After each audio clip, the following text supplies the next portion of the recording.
sinérgicos y acumulativos que se generarán con las consecuencias odorantes de otros proyectos emplazados en las cercanías del lugar del proyecto. Para la reclamada, el Decreto Supremo 95 del 2001, en su artículo 15, referente a los contenidos de las vías, no considera el análisis de los impactos sinérgicos y acumulativos que puedan generar el proyecto en su área de emplazamiento e influencia, por lo que no cabía considerar en análisis de marcas. Los reclamantes cuestionan la decisión de no considerar la realización de una línea de base de olores, pues a su juicio el reglamento del CIA vigente al momento en que se evaluó el proyecto lo exigía implícitamente. Igualmente en este punto, la reclamada es de la opinión de que el Decreto Supremo 95/2001 efectivamente no exige línea de base en los contenidos de las vías. En cuanto al volumen de agua aprobado por el proyecto, los reclamantes cuestionan la pertinencia de dos acciones propuestas por el titular para el manejo de gestión de olores consistentes en, primero, la limpieza diaria de los pabellones. Para los reclamantes, la demanda de agua total sería igual a 3.909 metros cúbicos diarios, lo que dista de los 720 metros cúbicos al día estimados por RCA 10 de 2014.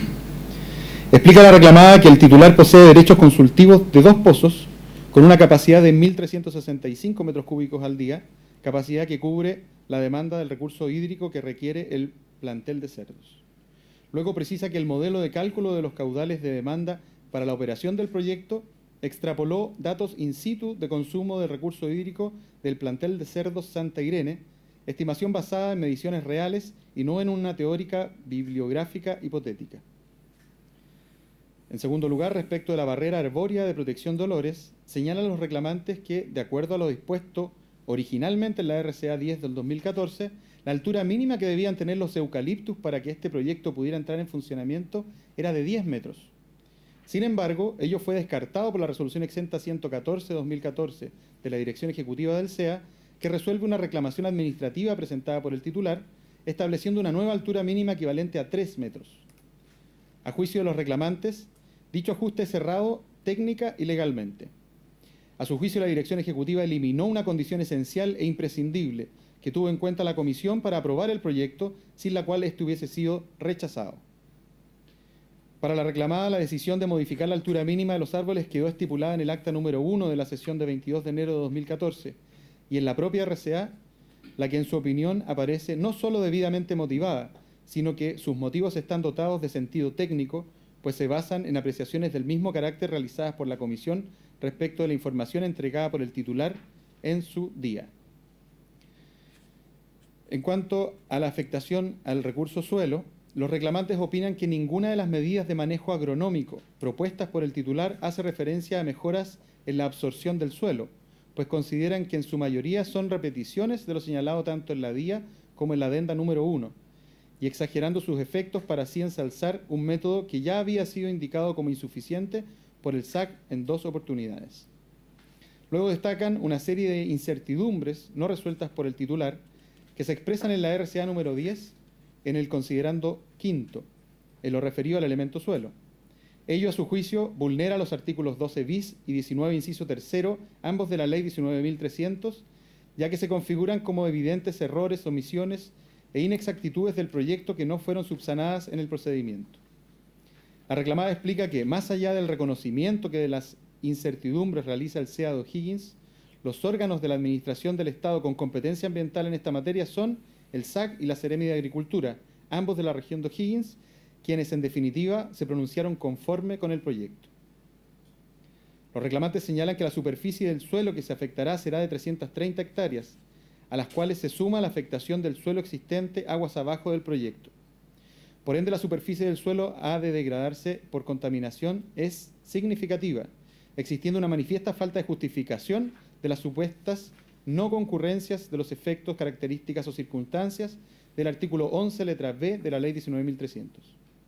La reclamada, por su parte, asegura que el proyecto no genera los efectos adversos sobre el recurso suelo en relación al artículo 11, letra B recién citado, y respecto al artículo 6, literales J y O del Decreto Supremo 95 de 2001, debido a que, según la respuesta 17 de la adenda 2, los niveles de eficacia o abatimiento de cada parte del proceso de tratamiento de purines y a la salida de los biodigestores cumple con la norma chilena 1333 para aquellos parámetros críticos de la disposición de efluentes porcinos, según la Guía de Evaluación Ambiental para aplicación de efluentes al suelo del SAC. Por otra parte, la afectación de la flora y fauna, los reclamantes destacan que la primera vez que el proyecto fue sometido a conocimiento del CIA a través de una DIA, este fue terminado anticipadamente atendido principalmente al estado de conservación de la flora. Los reclamantes denuncian una incongruencia en la RCA que por este acto se pretende invalidar, pues descarta lo dispuesto en la letra B del artículo 11 de la Ley 19.300 en relación con el artículo 6 del reglamento, para luego al mismo tiempo indicar la existencia de especies protegidas dentro del predio, las cuales se verían alteradas directamente por la construcción de la infraestructura y su operación. La reclamada, en cuanto a la flora, opina que en la adenda 3, CONAF consideró la aplicación de acciones de protección y conservación ambiental con el objeto de no generar efectos adversos significativos. Al respecto, el titular acoge la observación, en tanto CONAF de la región de O'Higgins se pronunció conforme con dicha adenda 3 del proyecto. En cuanto a la fauna involucrada, la reclamada asegura que el plantel de cerdos no altera ni explota fauna silvestre. En cuarto lugar, en cuanto a la afectación de los restos arqueológicos, los reclamantes aseguran que se logró constatar la existencia de un sitio arqueológico consistente en la concentración de material lítico de poca densidad, no adscrito a fase alguna de la secuencia histórico-cultural. Sin embargo, la resolución reclamada no hace mención alguna a las deficiencias detectadas en el análisis de la probable afectación de algún hallazgo de las características requeridas por la letra F del artículo 11 de la Ley 19.300. Para la reclamada, el titular acoge lo indicado por el Consejo de Monumentos Nacionales, comprometiendo la adopción de las correspondientes acciones ambientales preventivas, las que demuestran que el proyecto no altera sitios de valor antropológico, arqueológico e histórico y en general a los pertenecientes al patrimonio cultural. Por último, el Consejo de Monumentos Nacionales se pronunció conforme a la adenda número 1 del proyecto, lo que para la Comisión fue suficiente para dar por zanjado el tema. Por otra parte, los reclamantes cuestionan el lugar de emplazamiento del presente proyecto, que corresponde a una zona rural, motivo por el cual la Seremi de Salud respectiva debió requerir, de conformidad con lo dispuesto en la Ordenanza General del Urbanismo y Construcciones, la calificación técnica o industrial allí descrita, lo que en el presente caso no ocurrió. Sobre el particular, la reclamada opina que ello no es así, porque la actividad o proyecto no es una actividad industrial, además de que el suelo en que debe instalarse el proyecto es suelo rural, no sujeto a un instrumento de planificación territorial vigente. La reclamada expone que con fecha 21 de febrero de 2014, la Municipalidad de Las Cabras, la Municipalidad de Litueche y los reclamantes de autos comparecieron ante la Corte de Apelaciones de Rancagua vía sendos recursos de protección, solicitando la revocación de la RCA en todas sus partes y se ordenara el ingreso del proyecto al CIA vía estudio de impacto ambiental. Sus fundamentos fueron exactamente los mismos hechos valer en la solicitud de invalidación de Marras, por lo que, en aplicación del artículo 17, número 8, inciso final de la Ley 20.600, no se puede invalidar una RCA una vez resueltos los recursos administrativos y jurisdiccionales o transcurridos los plazos legales para interponerlos. Los reclamantes señalan que, en el presente caso, no se ha solicitado la invalidación ni por el numeral 5 ni por el numeral 6 del mismo artículo, sino que se ha solicitado la invalidación de la RCA 10/2014 en razón a que se le ha quitado una de sus condiciones esenciales para ser aprobada. Por otro lado, aseguran que si bien el fallo que resuelve los recursos de protección trata parcialmente algunos asuntos de fondo planteados en dicho contexto, se reconoce que el órgano jurisdiccional competente para conocer de los asuntos contenciosos administrativos en materia ambiental son los tribunales ambientales y no las Cortes de Apelaciones. Finalmente, la reclamada señala que es requisito de anulación del acto no solo la existencia de un vicio, sino que éste sea además esencial y que, consecuencia de ello, nazca un perjuicio, lo que a su juicio no procede en este caso. Para finalizar, ilustre tribunal, en cuanto a las peticiones concretas de las partes, cabe señalar que los reclamantes vienen en solicitar que en definitiva se declare la ilegalidad de la resolución exenta 20/2016, dejarla sin efecto y, consecuentemente, ordenar a la Comisión de Evaluación Ambiental de la región de O'Higgins declarar la invalidación total o parcial, según el tribunal estime pertinente y de justicia, de la RCA 10/2014 y o de la resolución exenta 114/2014 de la Dirección Ejecutiva del CEA. En subsidio solicitan dejar sin efecto la citada RCA y resolución exenta. En su defecto, retrotraer el proceso de evaluación al Ixara número 2 para así permitir la corrección de los vicios denunciados y constatados o al momento en que en derecho este ilustre tribunal estime pertinente y de justicia. Por su parte, el señor presidente de la Comisión de Evaluación Ambiental de la región de O'Higgins solicita a este tribunal rechazar el reclamo en todas sus partes con expresa condena en costas. Finalmente, ilustre tribunal, hago presente que el día de ayer, el tercero coadyuvante de la reclamada presentó un escrito en que solicita tener presente una serie de argumentos y acompañó algunos antecedentes, lo que reiteró el día de hoy en la mañana acompañando un antecedente adicional. Eso es todo, ilustre tribunal. Muchas gracias, señor relator. Antes de dar la palabra, los abogados quiero hacer dos pequeños comentarios. Rogamos que los celulares estén apagados y en silencio.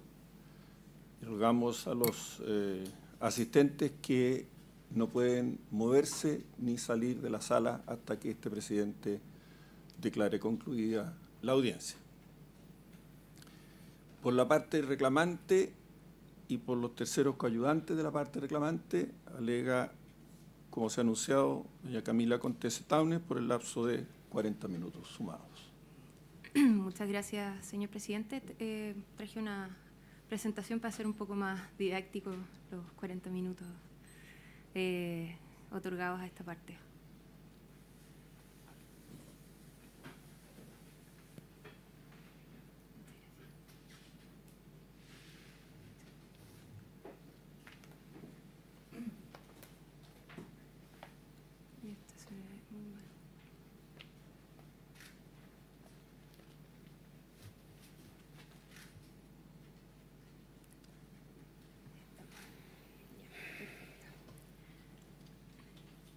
Como señalaba, señor presidente, muchísimas gracias por otorgarme la palabra. Alego en representación de la Corporación de Desarrollo y Protección del Lago Rapel, de doña Jimena Cornejo Donoso, por sí, en representación de la Junta de Vecinos, la Alameda de Pulín, el Comité de Agua Rural de Pulín, además de la ilustre Municipalidad de La Estrella, como reclamantes y como terceros coadyuvantes de las ilustres municipalidades de Litueche y Las Cabras. Solicitando este ilustre tribunal se declare ilegal la resolución exenta número 20 de 2016, dictada el día 19 de enero de 2016 por la Comisión de Evaluación Ambiental de la Sexta Región, que rechazó la resolución de la solicitud de invalidación de la resolución de calificación ambiental número 10 de 2014, dictada el 22 de enero de 2014 por esta misma comisión, y que calificó ambientalmente favorable el proyecto Plantel de Cerdos Quebrada Honda, presentado por el titular Agrícola Santa Lucía Limitada, filial de Maxagro. Todo ello conforme a los términos y peticiones concretas que bien ha señalado el señor relator. En primer término, nos haremos cargo de ciertos aspectos procesales y formales que ha señalado la reclamada en su informe.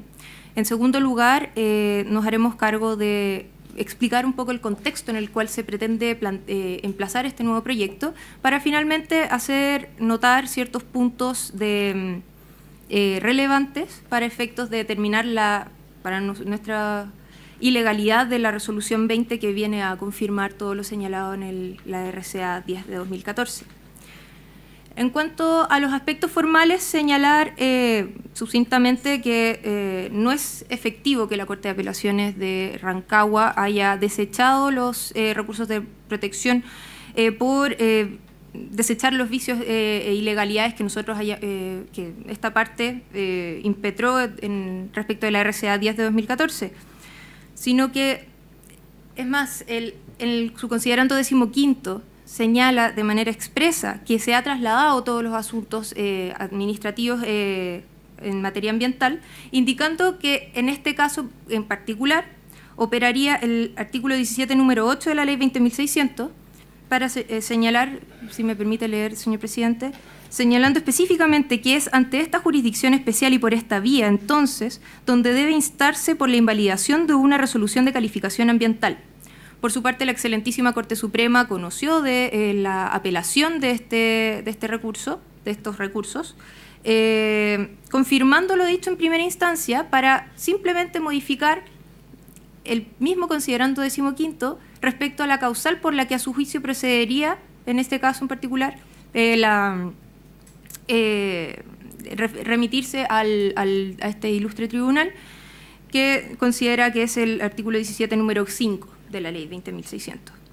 En segundo lugar, respecto a la supuesta extemporaneidad de la que adolecería nuestra reclamación, señalar sucintamente que la reclamada señala que en este caso procedería la interpretación del artículo 66 del Código de Procedimiento Civil en relación con el artículo 50 del Código Civil. Es decir, que al no señalar el artículo 17, número 8, el tipo de días que se debe considerar para la cuenta del plazo, aplicarían por el artículo 47 de la ley 20.600 la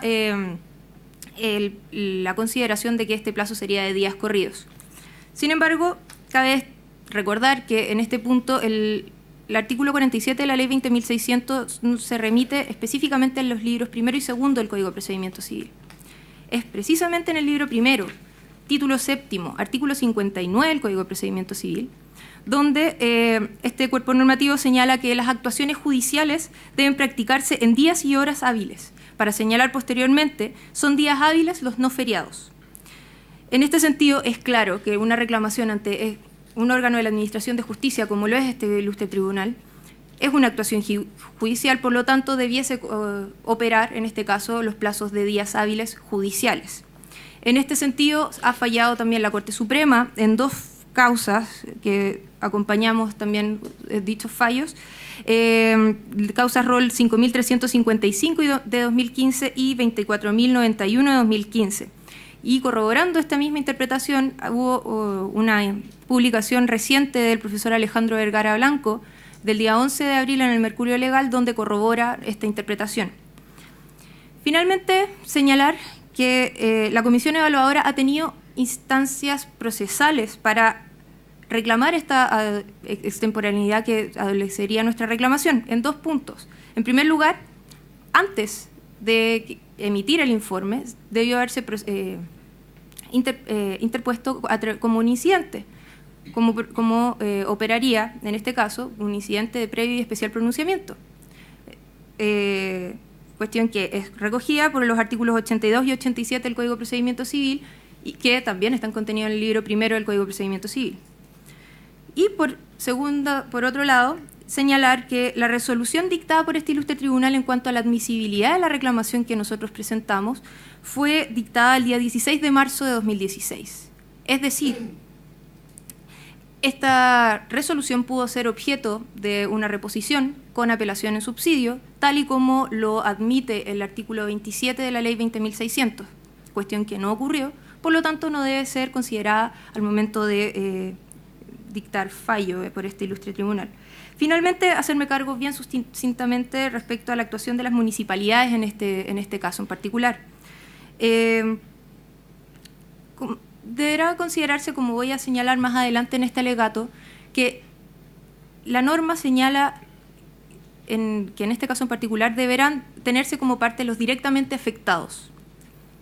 De acuerdo a lo que vamos a ver más adelante, los directamente afectados serán las comunas de La Estrella, Litueche, la localidad de Pulín. Por lo tanto, respecto a lo menos de las municipalidades de Litueche, La Estrella y Las Cabras, cabe otorgarles esa calidad de directamente afectado.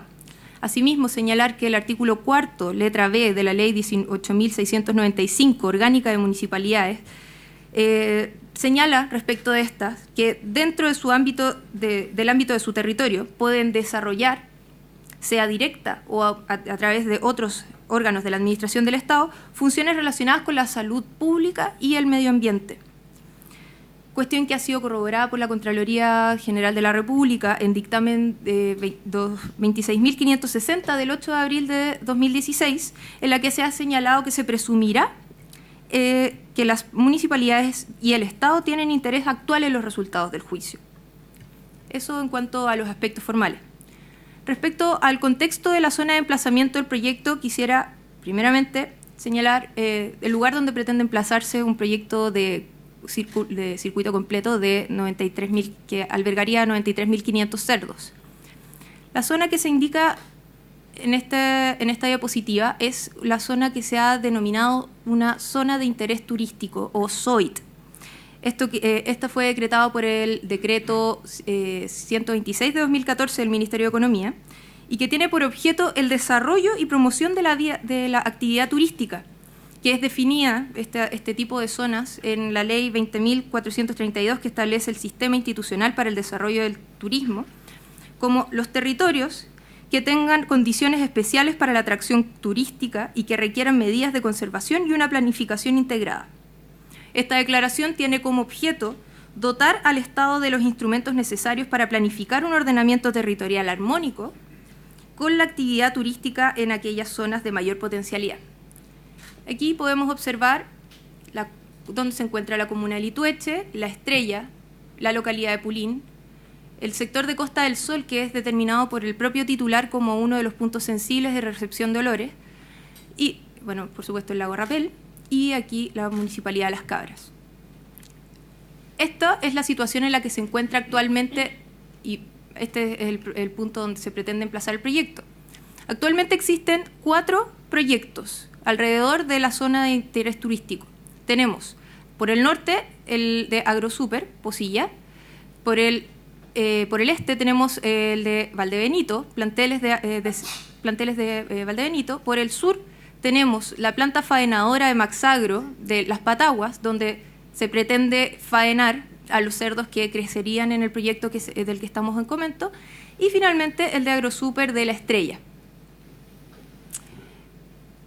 Aquí, en esta quebrada que se ve por aquí, es donde se emplazaría el proyecto, el cual consiste en, como señalé, criadero de 93.500 cerdos, donde se plantea la plantación de eucaliptus como medida de barrera arbórea y que serían regados por los riles tratados en el mismo predio. No se nota mucho, pero las distancias, aquí quise destacar las distancias que existen entre los criaderos y los distintos puntos de interés que nosotros señalamos.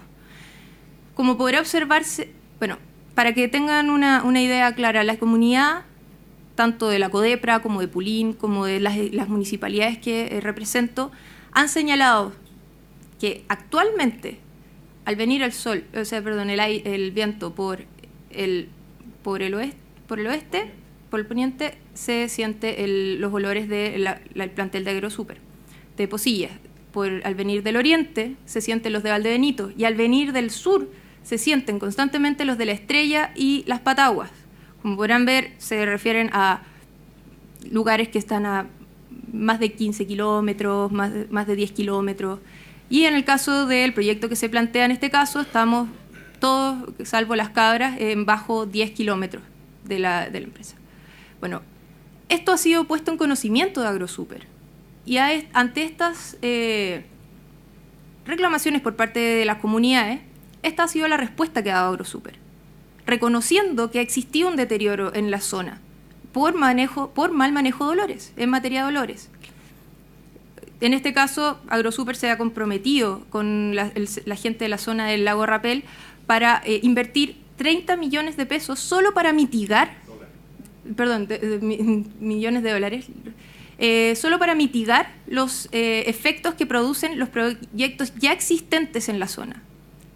Cabe recordar que en el caso del proyecto de Maxagro solo se pretenden invertir 16 millones de dólares. No es muy, como un dato duro. Bueno, si bien esto estamos hablando en distancias de 15, 16, 20 kilómetros, que se reconoce una afectación, esta es la pluma que pretende Maxagro, que operaría respecto de su proyecto. Esta pluma, realizada bajo la modelación CalPAF, modelación que en este cuadro no se nota muy bien, pero si es que se ve a escala, tiene un radio de entre 3 y 5 kilómetros. Señala que una comunidad como la de Pulín, que como se indicaba un poco más atrás, está a 6,2 kilómetros, se supone, al menos del centro del proyecto.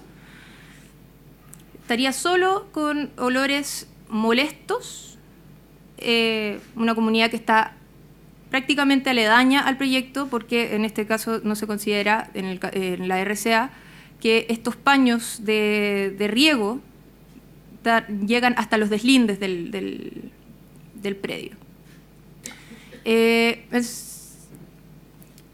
Por lo tanto, en este caso, se ha argumentado respecto a la modelación que procedería el modelo CalPAF debido a que los puntos sensibles se encontrarían sobre 5 kilómetros del proyecto. Sin embargo, podemos observar que la pluma es menor a 5 kilómetros, por lo tanto sí era procedente la medida AeroMod, que es la recomendada por la guía del CEA en estas materias. Son estas las consideraciones que expresamos tanto en la solicitud de invalidación como en la reclamación que funda estos autos, para estimar que las modelaciones realizadas no fueron las pertinentes y que debieron considerarse para efectos de que el proyecto ingresara al CIA mediante un estudio de impacto ambiental por la letra A de los efectos, características y circunstancias de del artículo 11 de la ley 19.300. Por lo tanto, debió presentarse una línea de base, o al menos estudios técnicos o descripción detallada del lugar que dieran cuenta al menos de dos cosas.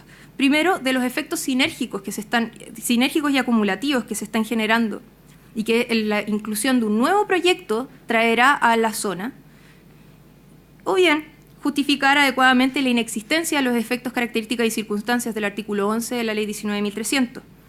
En caso de no estimarse la procedencia del estudio de impacto ambiental, se debió constatar, o sea, en este caso se puede constatar que han existido omisiones, inexactitudes y errores que no han podido ser subsanadas durante el proceso de evaluación y posteriormente durante el proceso de invalidación.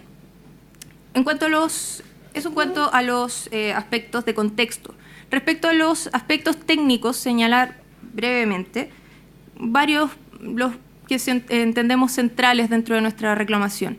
Por un lado, respecto al recurso hídrico, entendemos que el recurso hídrico que el titular ha declarado como necesario para la operación del proyecto es insuficiente. ¿Ello por qué? Debido a que este no es un proyecto que haya sido presentado por primera vez en esta oportunidad, sino que ha sido presentado ante el Servicio de Evaluación de Impacto Ambiental 3 veces. Primero como un estudio de impacto ambiental en el año 2007, luego como una declaración de impacto ambiental en 2011 en julio de 2011 y luego nuevamente como una declaración de impacto ambiental en diciembre de 2011, el que fue finalmente calificado ambientalmente favorable. En este punto quisiera hacer ver varios puntos que hacen al menos sospechar las inexactitudes que ha tenido Maxagro al momento de analizar el recurso hídrico que utilizarían en su proyecto. En primer lugar, señalar que en el caso del estudio de impacto ambiental presentado en el año 2007, el titular considera que de características muy similares del mismo titular y emplazado en el mismo terreno donde pretende emplazarse el proyecto en que estamos comentando, contemplaba el albergue de un máximo de 242.800 cerdos. Y para ese caso en particular se consideraba que el agua necesaria para la bebida de los cerdos, la limpieza de los planteles y el consumo humano podrían ser otorgados por los dos pozos que actualmente con los que cuentan con derechos de aprovechamiento de agua, Pulín 1 y Pulín 2, que suman 15,8 litros por segundo, como señala en este punto. Sin embargo, estos mismos dos pozos son los llamados a brindar el agua para el funcionamiento de este nuevo plantel de 93.500. Entonces, cabe dudas respecto a si es que este análisis realizado por la empresa ha sido adecuado. Por otro lado, señalar que, como se indicó en las presentaciones que hemos presentado, las recomendaciones técnicas para la gestión ambiental en el manejo de purines de la explotación porcina, realizada por José María Peralta el año 2005 y publicado por el Instituto de Investigación Agropecuaria del Ministerio de Agricultura, señala que Si bien estos proyectos contienen en conjunto 15,8 litros por segundo, de acuerdo a los cálculos establecidos en ese estudio, esta parte considera que, por decirlo de una forma coloquial, se quedaría corto por al menos 70,8 litros por segundo. ¿Esto por qué? El estudio Peralta establece que por 1 litro de purines, es decir, las excretas y el agua que proviene de la limpieza de los planteles, por 1 litro de esos purines, se requieren entre 6 y 18 litros de agua para la limpieza. Nosotros, en el mejor de los casos, que por supuesto no es el que debe contemplar el Servicio de Evaluación Ambiental al momento de evaluar los proyectos, consideramos 6 litros y haciendo el análisis de 6 litros, llegamos a la conclusión que el agua necesitada por el proyecto es de 85 litros por segundo. Por otro lado, señalar brevemente que estas medidas, estos cálculos de agua se realizaron en virtud de de instalaciones existentes de Maxagro, de los planteles Santa Irene, que albergan 50.200 cerdos, extrapolando los resultados otorgados en un valle distinto, en un lugar distinto, con condiciones distintas, a el proyecto que fue sometido a evaluación de impacto ambiental y aprobado por la RCA 10 de 2014. Finalmente, señalar que los datos presentados por el titular llegan a tal punto que se señala que el consumo de agua se considera de lunes a sábado. Por lo tanto, los cerdos no tienen permiso para tomar agua el día domingo. Por lo tanto, creemos fundadamente que no solo que no existe claridad técnica respecto a las aguas que empleará el proyecto, trayendo las consecuencias que describimos en la reclamación y en la solicitud de invalidación que damos por reproducidas en este punto, sino que derechamente los cálculos son errados e incongruentes, cuestión que no fue subsanada ni durante el proceso de evaluación ni durante el proceso de invalidación. En segundo lugar, respecto al suelo, a las características del suelo donde se emplazará el proyecto, consta en el estudio agrológico presentado por por el titular del proyecto, que este es un suelo impermeable y no apto para riego. Es decir, esto es relevante por lo que señalaba anteriormente, que ahí es donde se van a plantar los eucaliptus y que van a ser regados por los riles tratados de su proceso productivo. En este sentido, el suelo señalado fue identificado como un suelo serie ESN3 y ESN4, categorizado con 7 romano S8. ¿Qué quiere decir esto? Respecto a los suelos serie ESN3 y ESN4, significa que consisten en superficies franco-arenosas, muy delgadas, de abundante pedregosidad en la superficie y cuyas pendientes van entre 5 y 45 grados, 5 a 8 en el caso del SN3 y 25 a 45 en el caso del SN4. Respecto al punto 7, o sea, a la categorización 7 del suelo, se señala que son suelos con limitaciones muy severas que lo hacen inadecuado para cultivos. Estas limitaciones se han señalado por el CIREN y otros documentos afianzados en este tema, que no son corregibles. Se pueden mejorar ciertas condiciones, pero a lo menos las medidas de manejo agronómico que tratan de ensalzar la empresa titular para justificar plantar y regar en este tipo de suelo, no corrigen esas condiciones ni esas limitaciones. En cuanto al indicador S, señalar que solo se refiere a que el grosor del suelo es de 35 centímetros en promedio, y finalmente el número 8 implica la presencia de un hardpan, fragipan o lecho rocoso en la zona de arraigamiento. Las consecuencias de regar en un suelo de estas características son básicamente dos. En primer lugar, no se infiltrarán los purines tratados. No se infiltrarán los purines tratados, los que van a escurrir por la quebrada, afectando a las quebradas y los esteros cercanos, que, como no se notó bien en la imagen, pero el estero Pulín es colindante a la superficie donde se pretende emplazar el proyecto. Es decir, está la superficie, hay una quebrada y abajo de esa quebrada se encuentra el estero Pulín. Y por otro lado, la barrera arbórea no podrá alcanzar los 3 metros que actualmente se requieren, requiere la RCA 10 de 2014 para la operación del proyecto, ya que sus raíces no van a penetrar. Cabe tener presente que estas incertidumbres constaban en el proceso de evaluación de impacto ambiental, donde en la Comisión de Evaluación Ambiental, en vez de dictar o solicitar un IXARA número 4, simplemente elaboró el ICE, posteriormente la RCA, y consignó de manera insólita en la propia RCA al menos 8 incertidumbres. En las páginas 57 y 58, considerando quinto, como bien dijo el señor relator, de la RCA, vulnerando de esta manera, de manera flagrante, lo señalado en el artículo 19, inciso 3 de la ley 20.300, donde se señala que se rechazarán las declaraciones de impacto ambiental cuando no se subsanaren los errores, omisiones y, en este caso, inexactitudes. Respecto a la cortina vegetal, se señala que esta tiene por objeto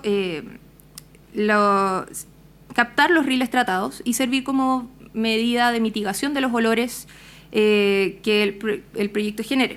En este sentido, cabe destacar 2 cosas. Por un lado, no existe ningún dato científico que compruebe la eficacia de este tipo de medidas. Simplemente, y así se ha dado en los distintos APLs en la materia de crianza porcina, se ha señalado como una medida que podría influir, pero no hay ningún antecedente científico que así lo determine. Y aún en caso de que se considerara una medida eficaz, esta eficacia va directamente relacionada con la frondosidad y la altura de estos árboles. Pues bien, las características que actualmente tiene, que tiene el suelo no permiten la altura de 3 metros que actualmente se requiere para este proyecto. Digo actualmente porque originalmente eran de 10 metros en virtud de una propuesta señalada por el señor intendente de ese momento durante la Comisión de Evaluación Ambiental, donde las 10 autoridades que votaron a favor del proyecto señalaron, y lo leo de manera textual, que votaban a favor de aprobar la DIA con condiciones propuestas por el SEA, más lo propuesto por el señor intendente. En este caso votaron en contra, además, los seremis de Obras Públicas, curiosamente la autoridad llamada a determinar los puntos, los aspectos técnicos en materia hídrica, y Agricultura respecto a los aspectos técnicos de materia suelo. Sin embargo, la dirección ejecutiva, luego de la reclamación presentada por el titular el día 27 de enero de 2014, solo 5 días posterior a la obtención de la RCA, rebajó esta altura a 3 metros mediante la resolución exenta 114 de 2014, diciendo así de manera evidente la voluntad de la Comisión de Evaluación Ambiental, quien sin esta condición no habría aprobado el proyecto. En tercer punto, en cuanto a la flora y fauna, señalar que, como bien señaló el señor relator, en este caso nosotros reclamamos en virtud de las especies protegidas declaradas como vulnerables que se encuentran en el predio, principalmente respecto de la Caleidora Sifiodes otahay. Esta especie fue considerada por el propio titular como determinante para el ingreso del proyecto a través de un estudio de impacto ambiental, estudio que fue desistido por la titular en virtud de la cantidad abismante de observaciones que se hicieron al proyecto. Finalmente fue desistido.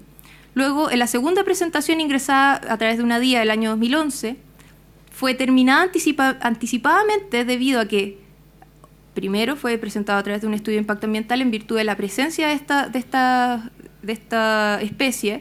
Luego, en la declaración de impacto ambiental se señala que ha bajado la cantidad de esta especie en el terreno, y sin determinar de manera clara cómo se pretendía mitigar los efectos que podría traer un proyecto de estas características a una especie protegida como vulnerable. Por eso aparece como algo ya bastante inusual, por decirlo de alguna forma, que la declaración de impacto ambiental presentada solo 4 meses después de rechazado el proyecto, el término anticipado del proyecto presentado por segunda vez, se consideraran suficientes datos, por ejemplo, que la campaña que determinó la cantidad de especies que se verían afectadas duró un día. Por otro lado, existe inconsistencia y desproporción en cuanto a las medidas otorgadas para ciertos aspectos dentro de la RCA y otros respecto de la misma en otros puntos. Me explico.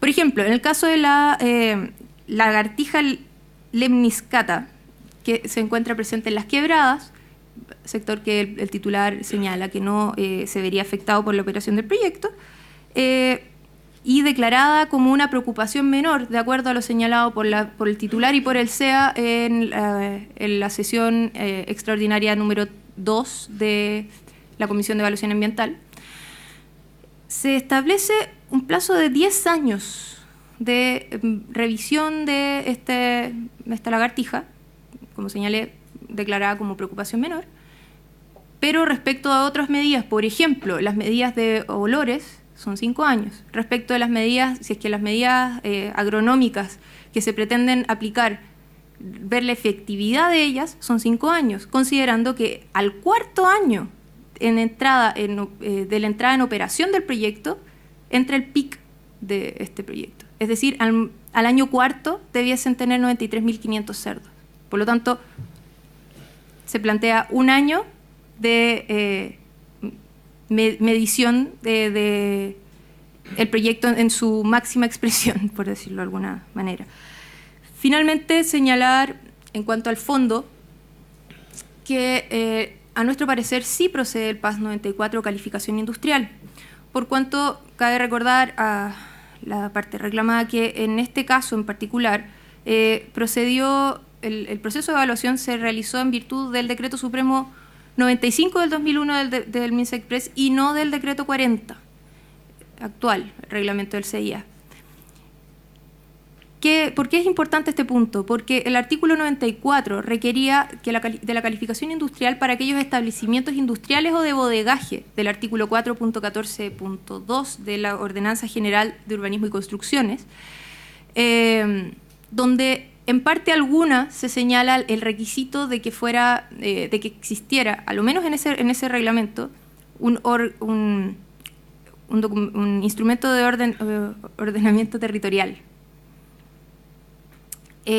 Cuestión que fue agregada de manera expresa en el Decreto Supremo 40, en el artículo 160.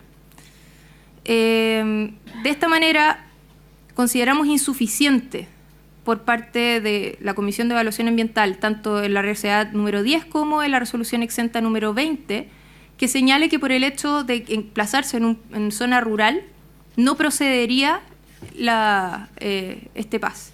Por otro lado, señalar que la solicitud de invalidación se indicaron casos de características similares emplazados en zonas rurales, donde sí se requirió el PAS 94, cuestión que simplemente no fue considerada en la resolución 20. Le quedan 10 minutos, señor abogado. ¿10 minutos? Perfecto, muchas gracias. Son estas consideraciones las que hemos tenido a la vista y que expresamos tanto en la invalidación como en la reclamación para que estimamos procedentes para estimar que en este caso en particular debió presentarse un estudio de impacto ambiental. Por lo tanto, son estos puntos técnicos en virtud de los cuales hemos estimado que en este caso en particular procedía el estudio de impacto ambiental y no haberse requerido por las autoridades este punto sería precisamente el punto por el cual adolecería de ilegalidad. Finalmente, quisiera consignar de manera expresa lo que bien señalaba el señor relator respecto a la votación de la Comisión de Evaluación Ambiental al momento de la resolución de lo que finalmente derivó en la resolución exenta número 20 del 2016. Esta votación fue dividida. 6 votos, fue un empate a 6 votos donde finalmente dirimió el voto del intendente donde parecen bien relevantes los puntos levantados por las propias autoridades de la sexta región dentro de la Comisión de Evaluación Ambiental al discutir este asunto. En particular, quisiera centrarme en tres. En primer lugar, respecto de la Seremia de Salud subrogante, quien señaló que existen algunos factores sanitarios ambientales que no fueron suficientemente abordados, generando dudas respecto a la mitigación o control respecto de elementos o agentes del medio ambiente que pueden afectar la salud y el bienestar de los habitantes de sectores cercanos a la actividad económica a realizar. Entre ellos destaca la condición del suelo, que señala sus características son de baja absorción, lo que puede significar la afectación de fuentes de agua utilizables para el consumo humano o esparcimiento humano. Por otro lado, destaca la existencia de una gran incertidumbre respecto a la cortina vegetal, por cuanto ésta no permitiría cumplir su objetivo, cuestión que fue puesta en duda en esta comisión, y de acuerdo a lo señalado por el propio Ceremi, eso no ha sido solamente objeto de observación dentro de esta solicitud, sino que también fue cuestionado en la comisión de evaluación que aprobó el proyecto del año 2014, quedando demostrado en la votación, dado que se puso en una condición especial no considerada durante el proceso de evaluación, exigiendo elevar la barrera arbórea a 10 metros de altura. Finalmente, señala el Ceremi de Salud, como a manera de conclusión, el procedimiento administrativo de evaluación y aprobación del proyecto no fueron completamente considerados y evaluados, por consiguiente, eliminados y controlados todos los factores, elementos o agentes del medio ambiente que afecten a la salud, la seguridad y el bienestar de los habitantes, exigencias normativas contenidas en el artículo 67 del Código Sanitario, lo cual sería una inobservancia a una norma general del derecho a la salud. Por otro lado, el Ceremi de Agricultura, junto con manifestar su voto a favor de la solicitud de invalidación de la RCA 10 de 2014 en razón a que lo informado técnicamente por los servicios del agro y las distintas instancias, también considerando las situaciones que provoca socialmente el proyecto. Finalmente, destacar que la Ceremi de Obras Públicas aprobó la solicitud también, dado que consultado a la Dirección General de Aguas, los antecedentes no le asisten la convicción de que el proyecto pueda no contaminar las napas del agua del sector. Es decir, todas declaraciones que al momento de emitirse la resolución exenta número 20 no fueron consideradas, no fueron tenidas en cuenta y finalmente constituyen una violación flagrante al principio precautorio. Contrario a lo que señala la reclamada, por cuanto señala que en este caso la discrecionalidad estaría otorgada por los aspectos técnicos de los cuales no existiría acuerdo entre los especialistas en el asunto, eso daría legitimidad a los órganos de la Administración del Estado con competencia ambiental para pronunciarse de una forma u otra de manera legítima. A nuestro parecer, eso no es de esa forma, principalmente al atender a la propia definición de principio de precautorio establecido en la Declaración de Río de 1992, que señala que la falta de certeza científica absoluta no deberá utilizarse como razón para postergar la adopción de medidas eficaces en función de los costos para impedir la degradación del medio ambiente. Bueno, estas han sido todas las consideraciones por las que hemos solicitado a este ilustre tribunal se sirva a dejar sin efecto la resolución exenta 20 de 2016 por ser esta ilegal, conforme a las peticiones concretas señaladas en la reclamación presentada por esta parte el día 24 de febrero de 2016. Con eso finalizo mi alegato. Muchas gracias. Muchas gracias, abogada. Por la parte reclamada, don Osvaldo Solís Mancilla, por el plazo anunciado de 30 minutos, por favor. Con la venia de este ilustre tribunal, vengo a alegar por el presidente de la Comisión de Evaluación Ambiental de la región de O'Higgins, solicitando se rechace los presentes reclamos, ¿verdad?, en todas sus partes. Su señoría, atendida la completa relación, los alegatos de mi estimada contradictora, trataré de relevar los aspectos más importantes del debate y ser lo más sucinto y breve posible. En primer lugar, en relación a la extemporaneidad, mi parte ha sostenido que aquí estamos ante el ejercicio de una acción procesal, no ante una actuación administrativa, ni tampoco ante una actuación judicial.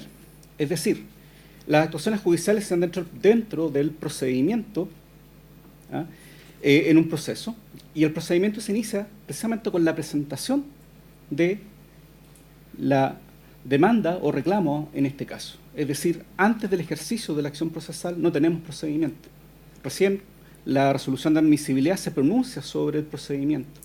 Así que la pregunta es, ¿cuál es la regla para las acciones judiciales si tenemos una laguna legal en relación al artículo 17, número 8 de la ley 20.600? Mi parte ha sostenido que la regla general que corresponde aplicar en forma supletoria aquí es la del artículo 50 del Código Civil, norma que tiene una reglamentación de derecho público, ¿verdad?, que se encuentra por razones históricas en un instrumento, en un código de derecho común y general y privado, ¿verdad?, como es el Código Civil. Se ha rechazado también la aplicación del artículo 88 de la ley 19.300 en términos de que lo que establece el artículo 88 de la Ley de Base del Medio Ambiente es un plazo para actuaciones administrativas ambientales. Es un plazo para presentar recursos administrativos, pero no es un plazo para ejercer acciones judiciales. En apoyo de lo dicho, voy a citar lo resuelto recientemente en relación a los roles R69 y R70 del 2015, 2014, en relación a los roles ambiental 8 y 9 del 2015 de la Corte de Apelaciones de Santiago, en que se ha confirmado la inadmisibilidad por extemporaneidad de acciones del 17 número 8 presentadas en el plazo de 30 días, ¿verdad?, debiendo aplicarse, según la Corte de Apelaciones, que confirmó el criterio de este tribunal en su momento, que los plazos eran de días corridos. Respecto de la falta de legitimidad activa de la Ilustre Municipalidad de La Estrella, solo cabe señalar que es evidente que, habiendo solicitado la invalidación, que fue rechazada en relación a ella por la resolución 33 del año 2016, para comparecer como parte debía hacerlo ejerciendo la acción del 17 número 8 de la ley 20.600, pero contra la resolución 33 del 2016, no contra la resolución impugnada en esta causa, la 20-2016. Por lo tanto, carece entonces de legitimidad activa. Su facultad para ejercer la acción procesal ha precluido, ¿verdad?, por transcurso de los plazos establecidos por la ley. Ahora bien, es interesante citar la sentencia de casación en el fondo 1119 del 2015, relativa al reclamo presentado contra el Ministerio del Medio Ambiente por la norma de calidad del aire, ¿verdad?, que establece claramente, a juicio de la excelentísima Corte Suprema, cuál es el papel y cuál es la legitimidad activa de los municipios en materia de reclamación ambiental, limitándola exclusivamente precisamente a los reclamos contra normas de calidad de aire, y de emisión, en su caso, y restringiéndolo respecto de la revocación de resoluciones de calificación ambiental. Eso es todo cuanto voy a decir respecto a estos temas formales. Entrando derechamente en aspectos de fondo. Mi parte señala en su informe básicamente que tanto la apreciación del contenido de la declaración de impacto ambiental, así como los informes sectoriales pronunciados en relación a los impactos reconocidos, así como también las condiciones que, ¿verdad?, fueron impuestas en su momento, corresponden a un ámbito de discrecionalidad de la autoridad ambiental. Hay que partir diciendo que don Jorge Bermúdez, ¿verdad?, en su libro de Derecho Administrativo General señala que no hay actos administrativos 100% puros, 100% reglados y 100% discrecionales. Y esto se extiende también al procedimiento dentro del cual se hacen valer estos elementos reglados o elementos discrecionales según sea el caso. En su libro Fundamentos de Derecho Ambiental del año 2014, el mismo autor señala que la resolución de calificación ambiental es un acto parcialmente arreglado. Y no solamente eso, sino que además es un acto sujeto a modalidad, específicamente a condición. Porque a juicio de Jorge Bermúdez, ¿verdad?, el ámbito de discrecionalidad para la autoridad ambiental encargada de la evaluación se abre en relación a las medidas de mitigación, reparación y compensación, porque son dichas medidas, su contenido no puede estar reglado y descrito por la ley, sino que deben ser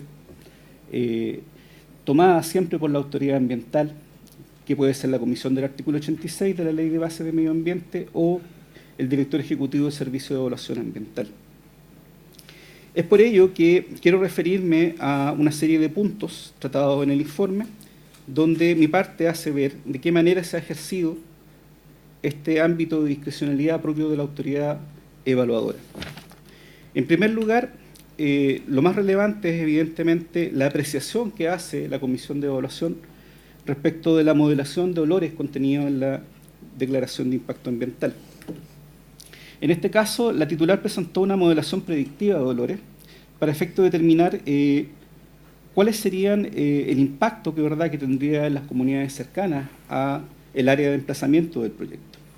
En relación a ello, el titular presentó, por un lado, en relación a la metodología, tuvo presente el muestreo de fuentes difusas, instrumento BDI 3880 de 2009, así como la norma chilena 3190 del 2010, medición de la concentración de olor por olfatometría dinámica. Y el modelo de dispersión de olores que aplicó fue el modelo CalPAF View 4.0 de la EPA, precisamente aplicando la recomendación contenida en la guía para el uso de modelos de calidad de aire del CIA. Aquí atendió la titular, ¿verdad? Y así lo estimó adecuado también la comisión. Básicamente que si los bordes del dominio espacial de modelación están a más de 5 kilómetros de la fuente de emisión, lo adecuado es la aplicación del modelo CalPAF. Esto también tiene que ver con la naturaleza misma de las condiciones meteorológicas y topográficas donde se encuentra el proyecto. Si ustedes recuerdan la imagen presentada por la estimada colega, vemos que esta es una cuenca cerrada que está atravesada por una serie de pequeñas quebradas. Es un terreno que no es homogéneo ni en términos meteorológicos, es decir, no sopla viento continuo, y tampoco es homogéneo en términos topográficos. Es un terreno relativamente quebrado. Es por ello que la comisión estimó que efectivamente no cabía, como decía la titular, aplicar el modelo gaussiano Aeromod, porque este es un modelo a aquellos casos en los cuales el dominio espacial de modelación y la fuente de emisión se encuentran separados por menos de 5 kilómetros de distancia, donde los vientos son continuos y donde hay homogeneidad tanto meteorológica como topográfica. En conclusión, en términos técnicos, y hay un cierto grado de discrecionalidad técnica en este caso, el modelo CalPAF se mostraba correcto y así lo estimó la Comisión de Evaluación de la región de O'Higgins. Al respecto, cabe señalar que en el oficio ordinario 67 del 2014, la Seremia de Salud de la región respectiva se mostró de acuerdo con la aplicación del respectivo modelo. Ahora veamos lo relativo al tiempo considerado para la modelación de olores. Es un hecho que se aceptó también el tiempo de 5 años, ¿verdad?, propuesto por la titular, considerando que en el año cuarto se alcanza el máximo de producción de cerdos en el proyecto. Pero no se aceptó en forma pura y simple, sino que quedó condicionada. Condicionada en dos sentidos, y tiene relación precisamente con lo que hablábamos en relación al modelo CalPAF. En primer lugar, se estableció como condición la obligación de una modelación de frecuencia anual, ¿verdad?, de los resultados de la olfatometría dinámica, con especial inclusión de la zona pedida por el Servicio Nacional de Turismo, ¿verdad?, en su oficio 5 del año 2014. Esto para efectos de poder contrastarlo con el modelo CalPAF que fue considerado durante el procedimiento de evaluación ambiental. En definitiva, el tiempo de modelación de olores está en estrecha relación con lo obrado en la evaluación. A más abundamiento, toda esta información recogida en esta modelación debía ser enviada a la Superintendencia del Medio Ambiente, ¿ah?, para efectos de el monitoreo de la variable. Ahora, en relación al tema de la demanda de agua aprobada, o el volumen de agua aprobada, en relación que tiene que ver también con el manejo y gestión de olores, cabe señalar lo siguiente. El titular, bueno, es dueño de un conjunto de derechos consultivos en 2 pozos, que alcanza 15,8 litros por segundo. Al día son 1.365 y pico metros cúbicos de agua, estimando el titular, como decía el relator y la señora abogada de la contraria, que el uso de agua estimada es de 720 metros cúbicos al día. Ahora, ¿cómo se llega por parte del titular a esta cifra de 720 metros cúbicos de agua al día? No parte el titular de un estudio bibliográfico y de carácter teórico, sino que extrapola datos de otros proyectos de idénticas características técnicas, productivas y de emplazamiento, como en el caso del plantel de cerdos Santa Irene. En este sentido, se agrega en la adenda 1 los registros, ¿verdad?, del plantel de cerdos Santa Irene, y durante la campaña de medición de caudal, hay una campaña de medición de caudal, ¿verdad?, a cargo de un laboratorio, LAPSER, ¿verdad?, que incide en el punto 3.7.4.2 de la Declaración de Impacto Ambiental. Se estimó especialmente el argumento de la titular proponente en ese momento, en el sentido que el consumo de agua por parte de un plantel de cerdos, en términos de bebida para los animales, del lavado de las dependencias, el consumo de agua potable para seres humanos, etc., no era un consumo continuo, sino que es un consumo discontinuo, en otras palabras, un batch. Además, que se consideró también que el proyecto contempla mecanismos para la acumulación de agua, de forma que siempre se aseguraría la existencia de agua suficiente para resolver los problemas o las necesidades del proyecto. Ahora, es importante señalar que la Comisión intervino directamente a través de la condición impuesta en la Resolución de Calificación Ambiental en su considerando 3.7.4.2, en cual establece la obligatoriedad para la titular de establecer caudalímetros, gracias, caudalímetros, tanto en los pozos Pulín 1 como Pulín 2, y especialmente en la entrada y la salida del proceso de tratamiento de purines. Debiendo reportar mensualmente los resultados a la Superintendencia del Medio Ambiente durante el periodo de 5 años. Así las cosas, el oficio 18 del año 2014 de la Dirección General de Agua emite un pronunciamiento conforme también en relación a este punto. Ahora bien, ha habido mucha discusión acerca de la barrera arbórea. Yo voy a abordar su aspecto esencialmente ambiental. ¿En qué términos? Efectivamente, originalmente la condición fijada en la audiencia o la sesión de calificación ambiental por parte de la Comisión, por indicación del intendente, exigía una altura de la barrera de eucaliptus de 10 metros al momento de la operación del proyecto. Ahora, el titular legítimamente, estando acorde también con la legalidad ambiental, interpuso el recurso administrativo especial del artículo 20 de la ley 19.300 ante el director ejecutivo del Servicio de Evaluación Ambiental, quien, examinando la situación en que se dio la calificación, estimó que esa condición impuesta por el intendente de la época era violatoria tanto del artículo 9 bis como del artículo 25, inciso segundo, de la ley 19.300, pues se había realizado sin que existiese un antecedente técnico fundado de un órgano sectorial. Razón por la cual se modificó la resolución de calificación ambiental en ese aspecto. No hubo, en este caso, acción alguna por parte de terceros interesados en el procedimiento administrativo recursivo para efectos de llevar ya en esa época esta discusión ante el tribunal competente, que habría sido el tribunal de su señoría ilustre. A más abundamiento, cabe señalar lo siguiente.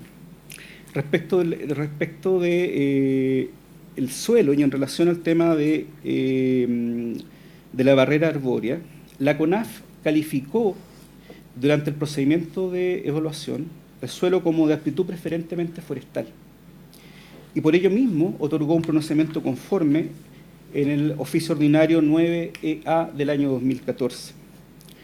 Efectivamente, los estudios agrológicos contenidos en la adenda 3 señalaron que la textura del suelo era franco, arcilloso, limoso, señalando que tenía una profundidad aproximada de 53 centímetros y que era apropiado para, no para cultivo obviamente, pero sí para la plantación de árboles. En este sentido, cabe señalar que el eucaliptus es conocido básicamente como precisamente como una especie colonizadora que se extiende muy fácilmente y cuyo crecimiento depende exclusivamente de la disponibilidad hídrica. En este caso serían los purines tratados expresamente para riego. En ese sentido, la barrera arbórea va a cumplir en su momento el papel para el cual fue diseñada. Así las cosas, quiero referirme también a las supuestas ilegalidades reclamadas. En primer lugar, en relación a la infracción del artículo 11, letra A de la Ley 19.300, el riesgo para la salud de la población derivados del proyecto. Se ha alegado por parte de la reclamante una serie de cuestiones en relación a los supuestos impactos acumulativos y sinérgicos que provocaría el proyecto. En este sentido, nada hay en el Decreto Supremo 95, que era completamente aplicable a este proyecto y conforme al cual se evaluó, nada hay en su artículo 15 que establece el contenido mínimo de una declaración de impacto ambiental que obligue a la autoridad ambiental a exigir, ¿verdad?, la evaluación de impactos acumulativos y sinérgicos. De hecho, actualmente, bajo la nueva legislación ambiental, se exige solamente respecto de estudios de impacto ambiental, pero no respecto de declaraciones de impacto ambiental. Respecto de la modelación de olores, me voy a remitir solamente a lo ya dicho respecto a la aplicación y a la modelación CalPAF. Lo mismo respecto del tema de sobrevolumen y demanda de agua, con expresa mención de lo dispuesto por el considerando 3.7.4.2 de la resolución de calificación ambiental, que establece la obligación para el titular de establecer caudalímetros, ¿verdad?, en ambos pozos y en el sistema de tratamiento de purines, ¿ya? Con lo cual refuerza precisamente todo lo examinado en relación al tema de la demanda de agua. Ahora, resulta completamente improcedente en este sentido que se demande la existencia de una línea de base de olores, básicamente porque incluso en la legislación actual la línea de base solamente procede respecto de estudios de impacto ambiental. Sería completamente improcedente respecto de una declaración de impacto ambiental. Ahora bien, respecto de la infracción o la supuesta infracción al artículo 11, letra B de la Ley 19.300, afectación significativa al suelo. No hay afectación significativa al suelo en este caso. Como hemos visto, es interesante el pronunciamiento de la Corporación Nacional Forestal, por cuanto se refiere al suelo como de preferencia con preferente uso forestal. En este sentido, el adenda 2, en su respuesta 17, se valoró positivamente lo señalado por el titular en términos de que, respecto a los efectos adversos sobre el recurso suelo, en relación a la capacidad de dilución, dispersión, autodepuración, asimilación y regeneración de recursos, el suelo tenía la capacidad para hacerlo. Con anterioridad, en el anexo 6 de la adenda 1, se consideraron adecuados los niveles de eficacia tanto del proceso de tratamiento de purines y solo de biodigestores, y estando de acuerdo, sobre todo en este sentido, con la norma chilena 1333. Ahora, precisamente, la RCA, en su considerando 1.4, establece en relación a la posible afectación del suelo la necesidad de monitorear, ¿verdad?, el riesgo eventual en términos de entrega permanente de información a la Superintendencia del Medio Ambiente. En relación a la infracción al artículo 11b y d, denunciada por la parte reclamante, cabe señalar lo siguiente. Respecto a la flora, durante la etapa de la adenda 2 se realizó una campaña de prospección de flora y se descubrió 504 individuos de la especie Tajay, considerada vulnerable y rara. En relación a eso, CONAF realizó una serie de exigencias en la adenda 3, que fue aceptada por la titular, quien se comprometió voluntariamente a llevarla a cabo. Por lo mismo, todas estas medidas de protección ambiental sirvieron de base también para que la CONAF se pronunciara favorablemente en el oficio ordinario 9EA del año 2014. Ahora, respecto de la afectación a la fauna, no contempla el proyecto ni alteración ni explotación de fauna silvestre. Se identificó entre las especies comprometidas eventualmente, o respecto a las cuales había que tomar medidas, precisamente a la lagartija lemniscata. Al respecto, se hicieron observaciones por parte del órgano ambiental sectorial respectivo y la RCA, en su resuelvo 1.5, estableció el deber de monitorear por parte de la titular durante el plazo de 10 años un área de conservación ambiental comprometida por la propia proponente y de, además, cumplir con las medidas de resguardo ambiental solicitadas por el órgano sectorial. Es por ello que, a través del oficio ordinario 2424 del año 2013, el Servicio Agrícola y Ganadero también se manifestó conforme con el procedimiento. Finalmente, cabe referirse a la supuesta infracción en el artículo 11, letra F de la Ley 19.300. En este sentido, el único hallazgo de carácter patrimonial o cultural es un sitio restos líticos dispersos en el área que no lograron ser identificados, respecto de la cual el Consejo de Monumentos Nacionales hizo requerimientos al titular durante el procedimiento de evaluación, comprometiéndose el titular a estarse a lo dispuesto por el artículo 26 y 27 de la Ley 17.288 de Monumentos Nacionales, lo cual se estima suficiente para efecto de proteger el patrimonio arqueológico. Se ha señalado por parte de la reclamante la procedencia del PAS 94 del Decreto Supremo 95. A juicio de mi parte, ello no es así. En primer lugar, porque la actividad, en este caso del proyecto, es una actividad primaria, no es una actividad de transformación que requiera la calificación de establecimiento industrial y de bodegaje. Es más, la propia Ordenanza General de Urbanismo y Construcción, en su artículo 2.1.29, establece que, en relación al tratamiento de purines, que es una actividad de carácter accesoria, derivada de esta actividad primaria, que las obras de infraestructura sanitaria serán siempre admitidas. Ahora bien, en relación al suelo, cabe señalar lo siguiente: efectivamente se trata de suelo rural, pero es suelo rural que no se encuentra normado o regulado en forma alguna por un instrumento de planificación territorial vigente. En este sentido, es interesante citar dos normas reglamentarias y una circular. Las normas reglamentarias son el mismo artículo 94 del Decreto Supremo 95 en relación al artículo 161 del Decreto Supremo 40. Básicamente son casi la misma norma. La única diferencia patente es que el artículo 161 de ese 40 establece expresamente ahora la condición de que el proyecto se encuentre emplazado en un área con un instrumento de planificación territorial vigente.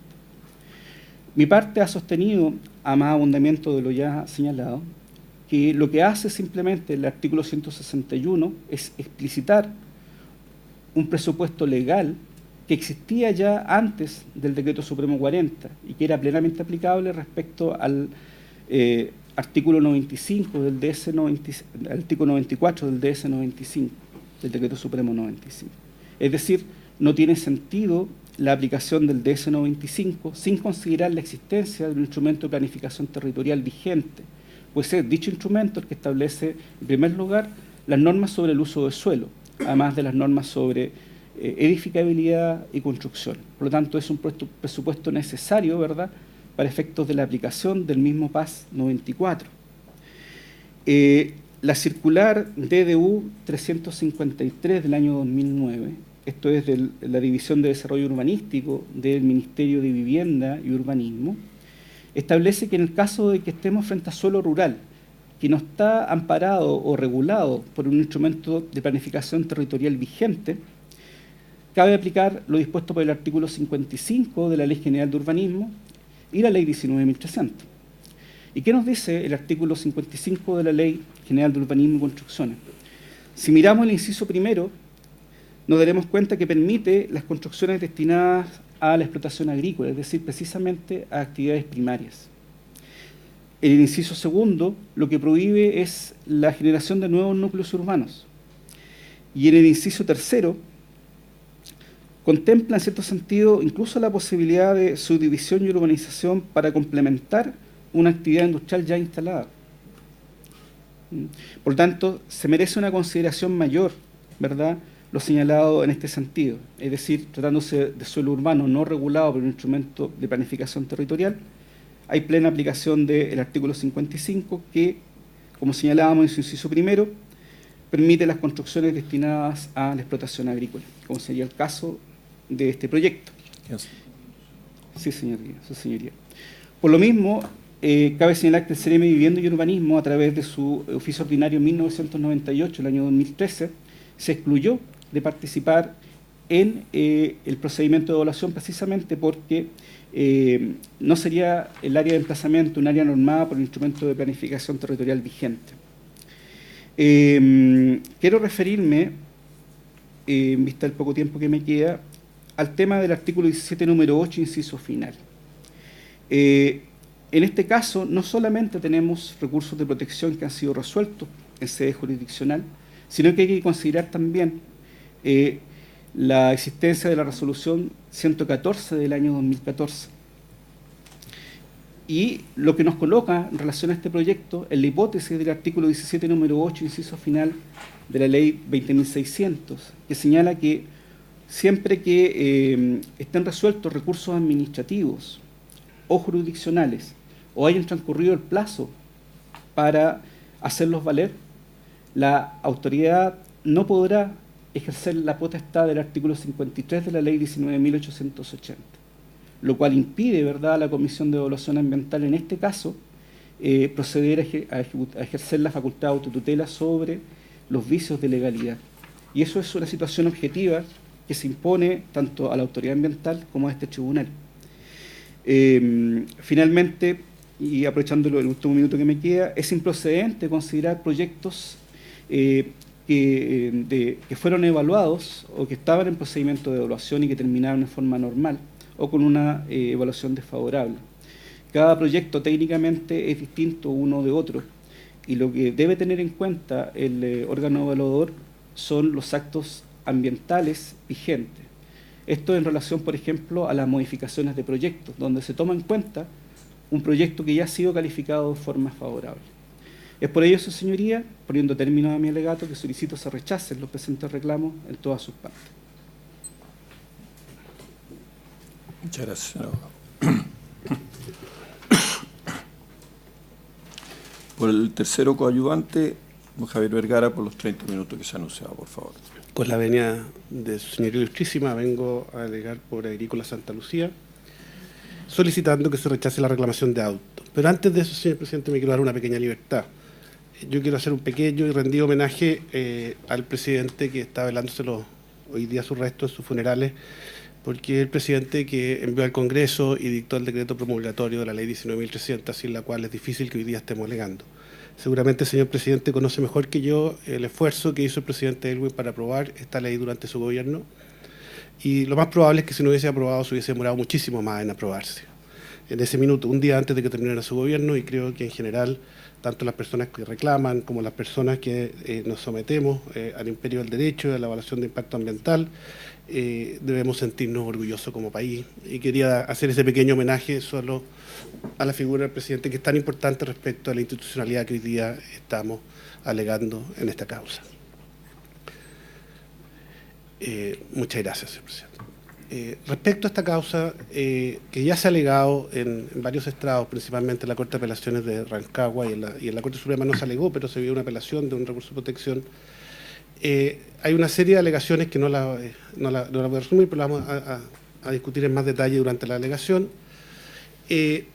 Quisiera decir en primer término que se dictó una resolución de calificación ambiental a principios del año 2014.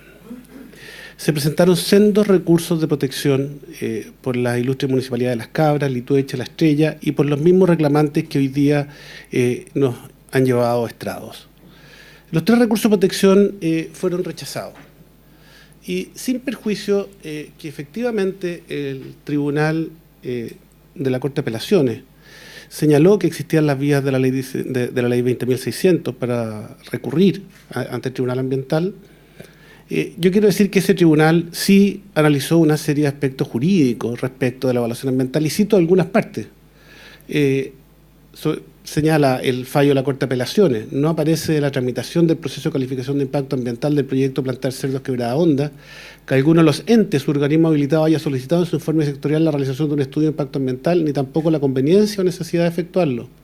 Sobre todo, si la resolución que se impugna estableció que el proyecto no genera los efectos característicos de circunstancias del artículo 11. Y yo quiero decir que esto fue discutido en bastante detalle y lo voy a explicar por qué.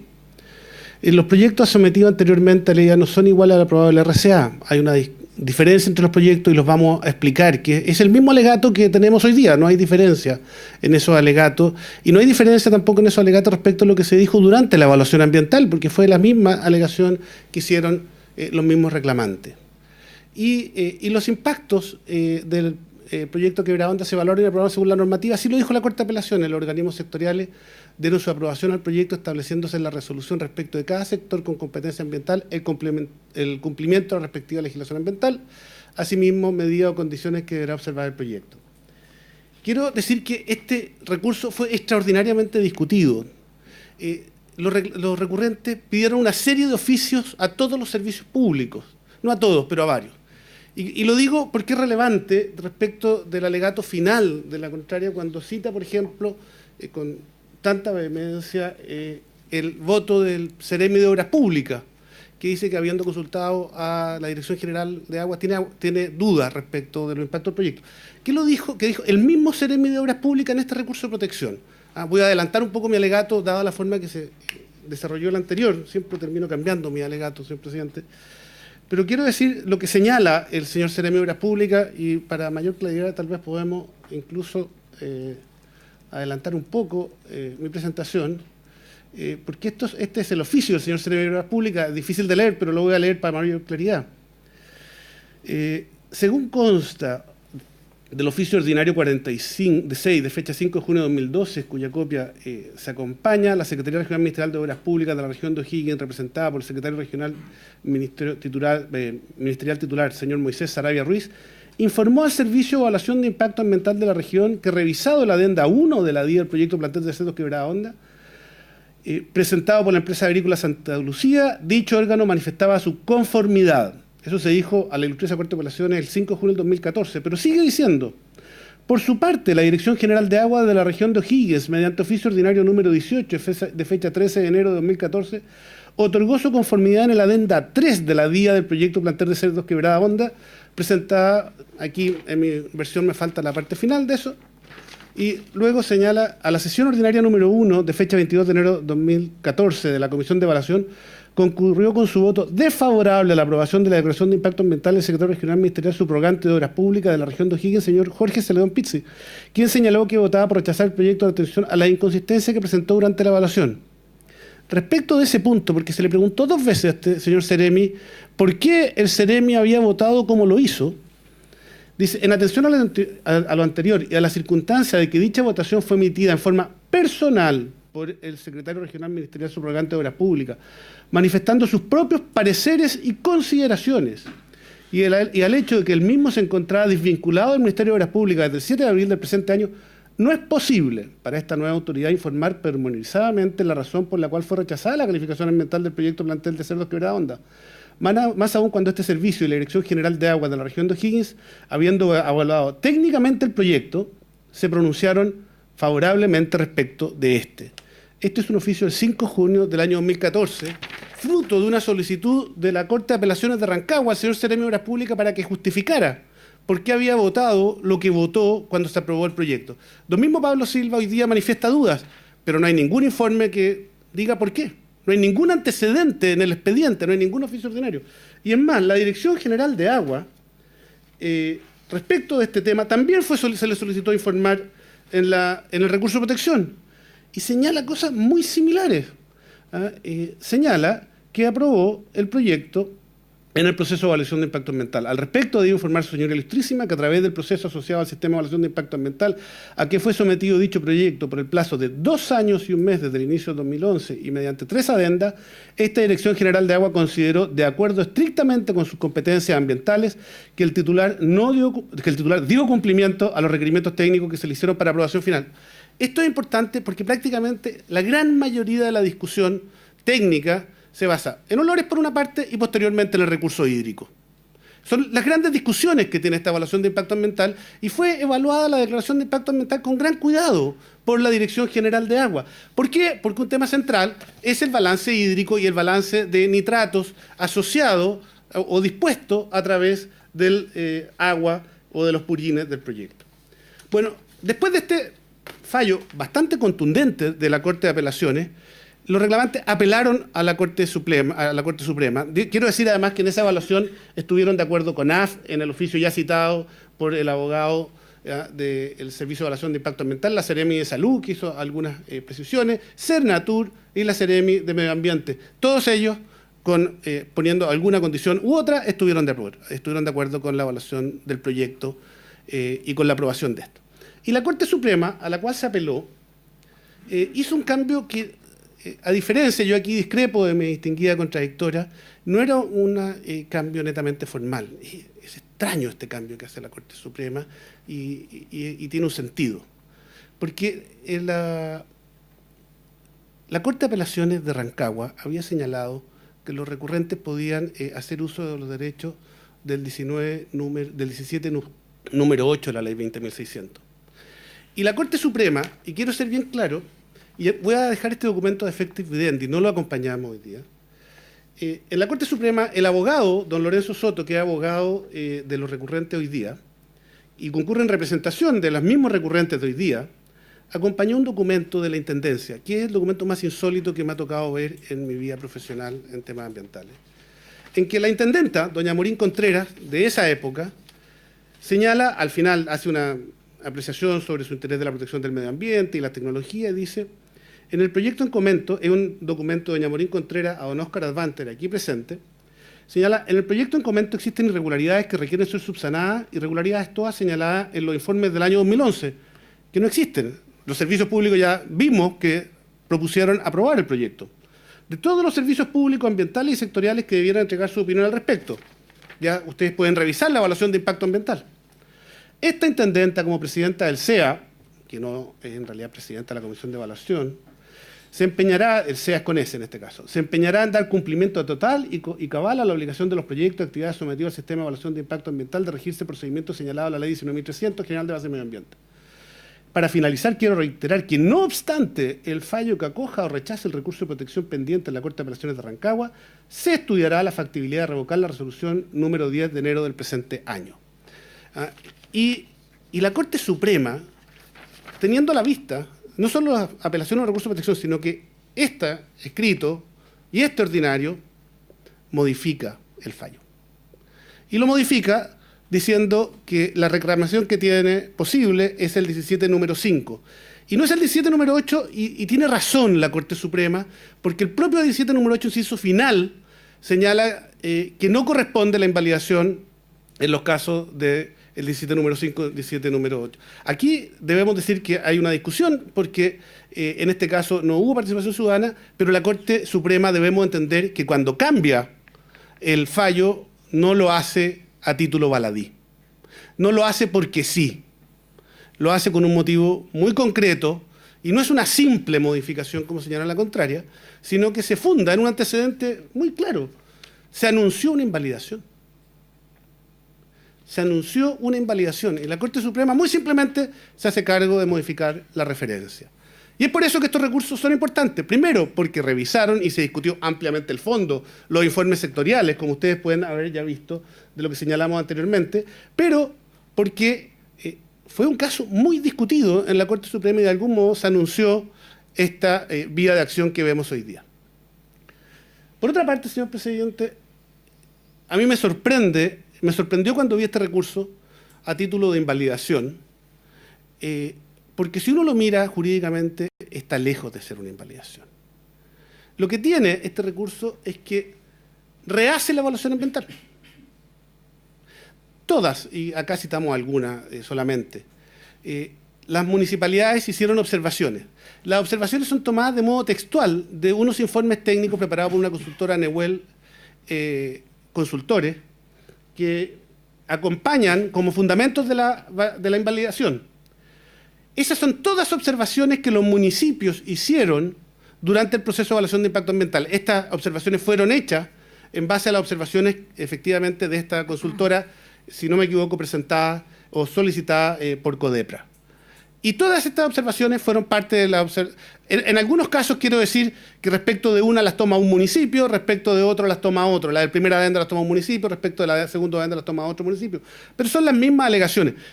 Estamos a través de la vía de la invalidación rehaciendo el proceso de evaluación de impacto ambiental. Lo que, señoría, no corresponde. Parece más bien esto un recurso extraordinario de revisión, como si estuviéramos hablando que hubiesen errores de hecho relevantes durante la evaluación y no una discusión profunda sobre la legalidad de la resolución de calificación ambiental. Y es por eso que creemos que debe ser rechazado también esta solicitud de invalidación. Ahora, vamos directamente a las observaciones de las partes. Creo que las fotografías que acompañó mi distinguida contradictora son muy superiores a las mías, debo decir, pero nos da una buena idea y ayudan a dar una buena idea respecto de la discusión. Ustedes ya tienen claramente en su mente la zona, y es una zona del secano costera, es una zona llena de pliegues, de valles y de quebradas, y este proyecto está en una meseta. Bajo esta meseta está la quebrada Honda y vamos hacia la zona de Pulín, y efectivamente hay una serie de proyectos productivos, agrícolas, en la cercanía. Solo decir que la planta Las Pataguas, que citó como de mi representada, no produce o no es un proyecto de producción de cerdos, es una planta faenadora, que tiene una gran diferencia respecto de los efectos y por lo tanto qué es lo que se va a hacer con ella. Pues bien, hay diferencia entre este proyecto y los otros. Los otros proyectos que han, como dijo, se han invertido grandes cantidades de dinero para ir reduciendo lo que los vecinos entienden como las molestias que sufren. Son proyectos con plantas de lodo activados que generan grandes cantidades de lodo y por lo tanto han invertido muchísimo en el manejo de esos lodos. Y como dijeron en La Estrella, un lugar en que los lodos ya no se hacen compost a cielo abierto, sino que una planta cerrada. Esta tecnología es distinta. Y cuando se dice 16 millones de dólares, como mirando en menos, dice relación con el volumen y dice relación con la tecnología. En esta tecnología, los purines no quedan a cielo abierto antes de su tratamiento. Pasan por un sistema de un biodigestor anaeróbico, frío, si no me equivoco. Ese proceso genera una mezcla de gases y esos gases son quemados y se puede generar electricidad. Estos proyectos habían sido recomendados por el Ministerio de Energía, incluso en alguna medida, como unos proyectos de la perspectiva de la eficiencia energética. Y por lo tanto, gran parte del tema del tratamiento de olores se hace en esa zona. Y sale un purín tratado, no es un purín impecable, no. Tiene rebaja en sólido, tiene también rebaja en nitratos, pero menos, pero que ha controlado en parte muy importante sus olores.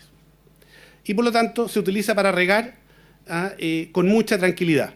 No tiene el mismo nivel de eficiencia de remisión de nitrato y sulfato que la planta de lodo activado, pero no genera lodos. Esa es la gran diferencia entre una tecnología y otra, que han invitado a los señores ministros si quieren ir a ver la tecnología operando en otras plantas de mi representado. Y por lo tanto, el purín tratado tiene características distintas, pero se hace cargo de los olores. Pues bien, ¿qué es lo que hace este proyecto? Y es importante a la luz de que se dijo que presentábamos los mismos proyectos. Y yo digo, no es así. Este proyecto, esta día, lo que trae, pues en primer lugar, es una estimación de efecto de los olores. Los otros no la traían. Un elemento central en la discusión que estamos hablando. Y es por eso, y esa discusión se hace una primera estimación en la DIA, pero se le hacen observaciones y se le pide una modelación más detallada conforme a una metodología específica y se le dan a posibilidad de utilizar 2 modelos. No voy a explicar ya los detalles de los modelos, que lo explicó mi distinguido abogado del CEA, digamos el abogado del CEA, pero no contradictorio en este caso. Esta metodología define en función de las sinuosidades del terreno, es considerada la mejor metodología para esta evaluación por mi representada. La otra metodología es una metodología razonable, las dos son metodologías recomendadas EPA, pero asume calmas y asume un terreno homogéneo. Y también tiene que ver con las distancias, a partir de 5 kilómetros, pero también antes, pero esencialmente el criterio es que se hace cargo de las sinuosidades del terreno. El otro es un proyecto, es una metodología de pluma, que analiza solo plumas y por lo tanto no cumple el mismo objetivo.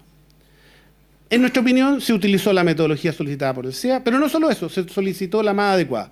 Y en función de eso se llegan a ciertas conclusiones y se dicen, miren, no habrá un aumento superior a 3 unidades odoríficas, a una distancia que ahí se toman Pulín, se toman las zonas 2, 3, que son las distintas zonas de evaluación, Pulín que está al orden de 2.2 kilómetros, queda fuera de la zona de mayor impacto. Pues bien, ¿por qué se usa esta metodología? Y quiero decir que esta metodología es extraordinariamente estricta. Es más, el Ministerio de Medio Ambiente está evaluando una norma de olores, no ha sacado todavía un proyecto de norma de olores.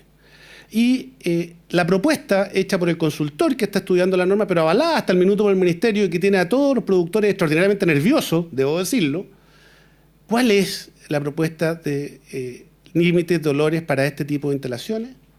Es 3 unidades de olor por metro cúbico para olores con alto potencial de molestia. Ese es el nivel más estricto de la consultoría, estableciendo criterio 10% de horas de olor, para receptores en zonas residenciales o mixtas y 15% en zonas industriales o comerciales. Y se utilizan los criterios señalados por esto. No hay norma, pero esta es la discusión que está habiendo hoy día en el Ministerio de Medio Ambiente. Esta es una propuesta ya tiene como alrededor de 2 años y que se sigue discutiendo. En el mundo en general, el límite para actividades nuevas que ingresan es de 5. Hay algunos límites de 3, pero en general en países desarrollados se utilizan niveles de 5 unidades de olor para este tipo de proyectos. Y por lo tanto yo quiero decir, no es que este proyecto se le miró con manga ancha en materia de olor, no es que se hizo una evaluación liviana. Y hay una segunda pregunta que se señala por la parte contraria, es que ¿por qué no se hizo una línea base? Primero, porque es una declaración de impacto ambiental.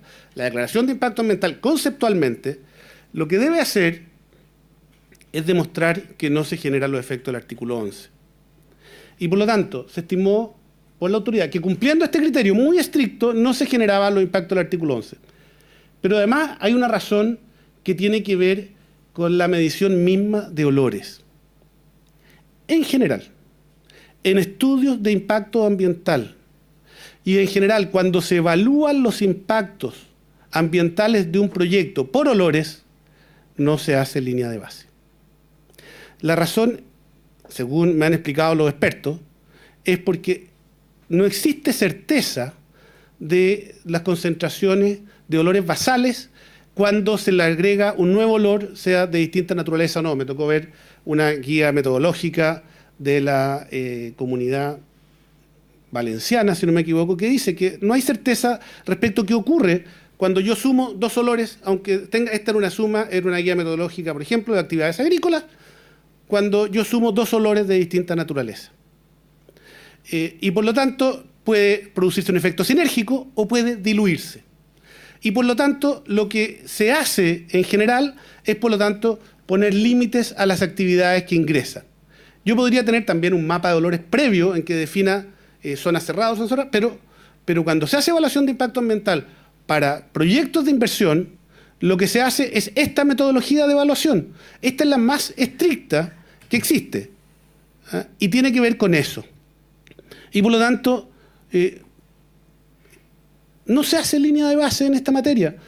¿Ah? Para poder evaluar todas las fuentes de olores, tendrían que ingresar a todas las posibles fuentes de olor que hay en una zona. Y eso en evaluación de impacto ambiental no es posible, porque el evaluador del proyecto solo evalúa su proyecto, no tiene la posibilidad de ir a todas las posibles fuentes de tercero y particular. Y por eso que en el mundo este es el tipo de metodología que se utiliza. Y es por eso, señor presidente, sin perjuicio de que jamás en una declaración de impacto ambiental se va a hacer una línea de base necesariamente, salvo para acreditar que no se genera impacto, uno podría llegar a hacerlo, pero se acredita en materia de olores definiendo si se cumplen estos criterios o no se cumplen estos criterios, que son criterios muy estrictos. Y es por eso, como digo, que en este caso está bien hecha la evaluación en materia de olores. No hay duda al respecto. ¿Ah? Y no saben lo que me costó entender también estas discusiones, pero efectivamente fue un proceso complejo, largo, en que las autoridades hicieron profundamente su trabajo. Segundo, la evaluación de olores se hace, y quiero ser bien importante, este proyecto tiene otra diferencia respecto a otro, que tiene un sistema de ventilación mecánica de aires, de olores, con lo cual hay mayor dilución, con lo cual también se reducen los olores, y eso permite que los olores sean más bajos. ¿Ah? Por lo tanto, tenemos medida en el sistema de tratamiento, biodigestor, tenemos medidas en los pabellones y no tenemos otras fuentes tan relevantes como esa. Por lo tanto, yo quiero decir, señor presidente, que por lo menos nosotros y mi representado invitado a los vecinos también a conocer sus otras instalaciones, y estamos dispuestos al tribunal, si quiere conocer instalaciones similares, puedan conocerlas. Ahora, respecto a la calificación de impactos de flora y fauna, nuevamente acá tenemos las diferencias de los proyectos. Primero, el primer proyecto, como bien dijo mi distinguida contradictora, era de una cantidad superior a 200.000 cerdos. Ocupaba una superficie de cerca de 90 hectáreas y además no tenía un área de protección a los bordes de esta meseta, con lo cual existía mayor riesgo, efectivamente, de que pudiesen de algún modo sobrepasar purines esa zona, pero además podían entrar en las quebradas. En las quebradas había una especie que se llamaba Puya chilensis. Además teníamos tajay, y teníamos la Leolemus lemniscata. Yo realmente admiro a los biólogos que se aprenden todos los nombres en latín. Pero este proyecto no tiene esas condiciones respecto a la Puya chilensis. ¿Por qué? Porque es distinto. Porque toma respecto, ya no solo del estudio de impacto ambiental, que era el doble, y que esta era una causal de ingreso, un área de protección de 30 metros sobre la zona de quebrada y sobre el límite del predio. Con lo cual no intervenimos en la quebrada y no afectamos la Puya chilensis. Respecto de el Tajay, se hizo la línea base y se identificaron zonas en que podían instalarse el proyecto, donde se iba a instalar el proyecto, donde eran del orden de 108 individuos de Tajay, que era una especie vulnerable, y de las 502 identificadas en todo el predio. Y se estimó que había medidas muy fáciles para hacerse cargo de ese impacto, porque recordemos, el impacto respecto al recurso natural renovable debe ser significativo para que sea una causal de ingreso vía estudio de impacto ambiental, condiciones en virtud del cual el SAC, que había sido un rudo evaluador en procesos anteriores, dio su conformidad respecto de este proyecto, vía una declaración de impacto ambiental. Respecto de aguas, señor presidente, yo quiero hacer varios comentarios. Uno, respecto del mal cálculo de agua, porque no se calculaba los domingos. Yo quiero decir que eso tiene que ver más con el libro del Génesis que con un error de cálculo. ¿Por qué? Porque como dice el Génesis, al sexto día Dios vio que estaba bien el hombre y la mujer, y al séptimo descansó. Pues bien, el domingo no trabaja la planta, y el mayor consumo de agua es el flash, es el lavado de los pabellones. No se lavan pabellones los domingos. ¿Ya? Esa es la razón. Porque hay menos personal, requiere supervigilancia, no se lavan pabellones los domingos, por esa razón. Ahora bien, respecto a la cantidad de agua, esta empresa tiene derechos de agua por del orden de 15 litros por segundo, que da del orden de 1.300 litros por segundo para extraer diariamente. Se nos señala que requerimos 3.900. ¿Qué es lo que se hizo? Se hizo una evaluación en base a otro pabellón real de esta empresa. Hay otras evaluaciones que se han hecho respecto a esta empresa con esos mismos valores, incluso menores. El gran desafío de la producción de cerdo, o uno de los grandes desafíos, es la disminución de los consumos de agua. Y efectivamente, don José María Benavente tiene en su estudio niveles superiores. Yo quiero decir, lamentablemente, no lo puedo acompañar en esta causa, pero en Recursos de Protección acompañamos una carta de don José María Benavente que decía que entre análisis empírico, utilizando criterios, extrapolando criterios reales, es más exacto utilizar análisis empírico, extrapolando criterios reales, que los resultados de su propia evaluación. Lamentablemente no lo tengo, pero si el Tribunal Ambiental quiere oficiar a don José María Benavente, que ya no trabaja en la línea, y por eso que no nos volvió a dar la carta, pero el Tribunal Ambiental perfectamente podrá solicitar los antecedentes respectivos. Con toda libertad, no tenemos problema con eso.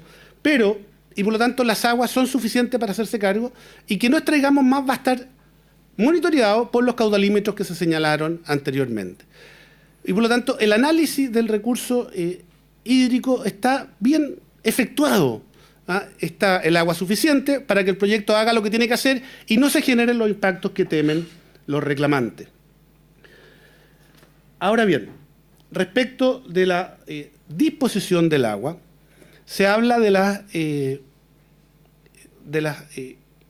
dudas o incertidumbres que tendría el Servicio de Evaluación de Impacto Ambiental en el ICE y en la Resolución de Calificación Ambiental. Debo decir que es extraño el informe de calificación, el informe consolidado de evaluación, porque hace toda la evaluación es correcta y señala que, en definitiva, que se debe aprobar el proyecto, pero señala que tiene una serie de dudas. Quiero decir dos cosas respecto a esto. En nuestra opinión, el Servicio de Evaluación de Impacto Ambiental, en definitiva, el funcionario a cargo, es evidente que parte de la evaluación no la entendió. Quiero ser muy franco respecto a esto. Primero, porque deja esas dudas cuando en la propia resolución las salva. Hemos acompañado como antecedente un documento que dice en qué partes de la evaluación las dudas están salvadas. Pero también en el acta de evaluación es bien interesante que respecto de estos temas, el Servicio de Evaluación de Impacto Ambiental señala que no se habrían, por ejemplo, evaluado el plan de aplicación de purines. Insólito, porque es el tema central.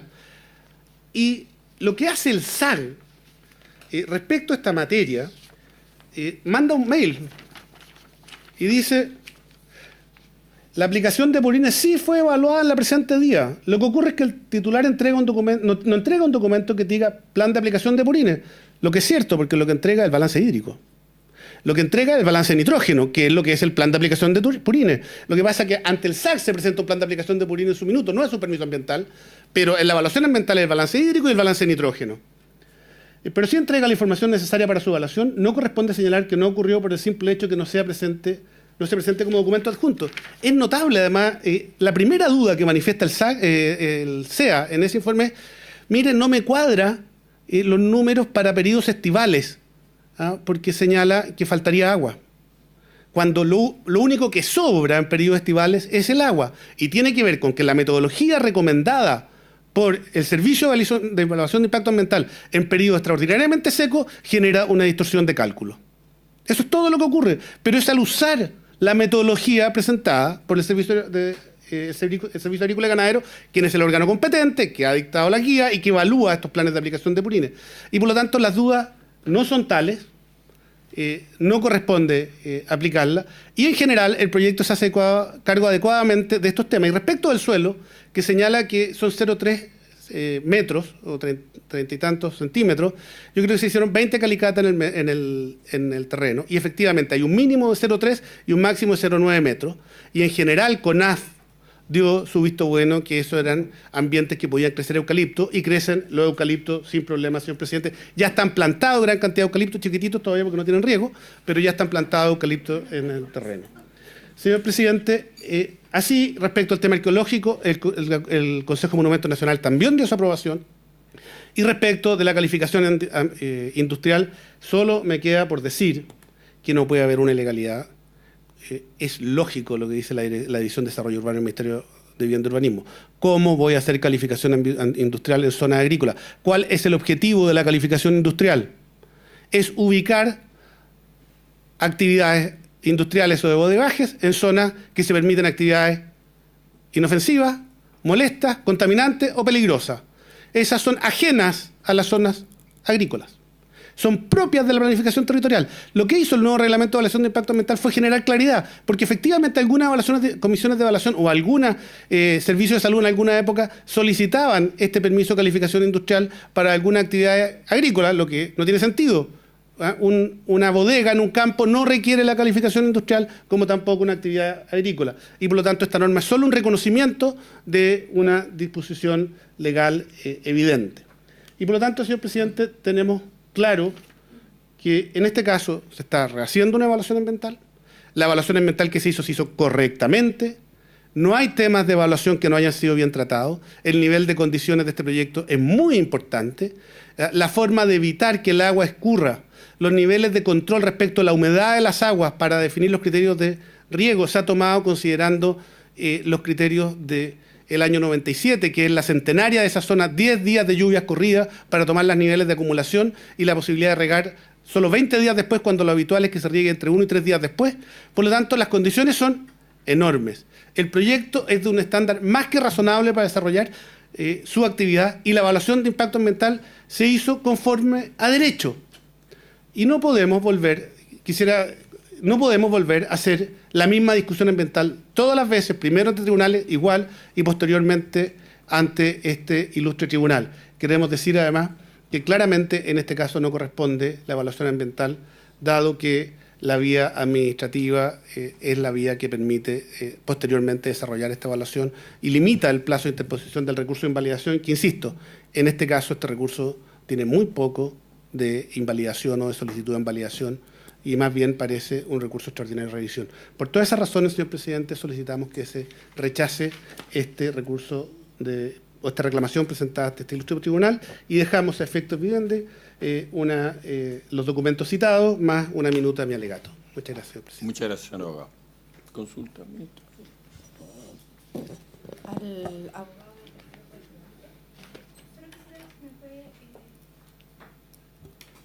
Quisiera, al abogado del tercero coadyuvante, quisiera entender un poco su razonamiento respecto de lo que señaló del cambio del criterio de la Corte Suprema respecto al 17 número 5, con su afirmación de que no hubo participación ciudadana.